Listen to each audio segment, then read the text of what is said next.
ukitaka nusu ya ufalme wangu unataka mimi nitakupa.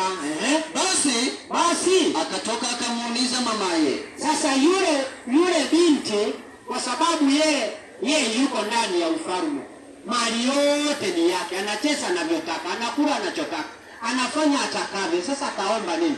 Akaona hapa mtihani, wacha nikaulize mama. Akamuuliza mamake, ngoja kidogo.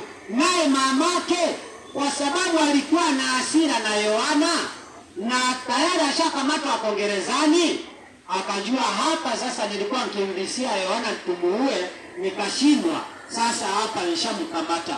Yule kijana akaenda kwa mamake akamwambia, mama, rais ameniambia niombe chochote nitakacho atanipa, hata kama ni nusu ya ufalme wake. Sasa wataka niombe nini mama? Hebu niambie niombe nini? Akamwambia, mamake akamwambia, niombe nini? Naye akasemaje? Kichwa cha Yohana Mbatizaji. Nenda mwambie unataka kichwa cha Yohana Mbatizaji. Mara akaingia haraka mbele ya mfalme, akaenda mbele ya mfalme, akaomba akasema, naam, nataka ndio unipe sasa hivi katika kombe kichwa cha Yohana Mbatizaji. Nataka unipe sasa hivi kichwa cha Yohana Mbatizaji. Mfalme akafanya huzuni sana, akashindwa sema, lakini kwa ajili ya viapo vyake, kwa ajili ya vile viapo alimwapia, na kwa ajili ndio ya walioketi karamuni, na aliapa mbele ya wakubwa hapo karamuni, ikabidi hakutaka kumkatalia. Ndio mara mfalme akamtuma askari, akamwamuru kuleta kichwa chake.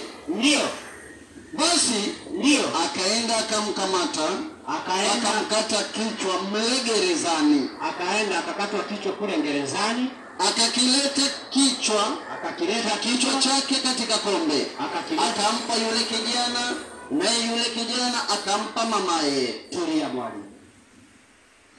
Ya 19. Naona ndugu yetu ana swali, ndio sitaki kuendelea sana. 2:19 anasema, hata alipofariki Herode. Sikiza sasa. Hata alipofariki Herode, kwa sababu aliambiwa, wewe Yusufu, chukua mtoto ukimbilie Misri mpaka nitakapokuambia. Na huyo Yohana naye ako kwao, amekamatwa. Yohana ametiwa gerezani. Herode amemkamata akamtia gerezani, alafu akasema akatwe kichwa, na kichwa kikakatwa kikaletwa, mtoto akapewa akampea mamake. Mamake kama alitengeza supu akanywa atujui, kama alinusa au alifanyaje, hiyo ni hoja nyingine, hatujaelezwa kilienda wapi. Ikafikia wakati kufa kwake Herode. Hata alipofariki Herode,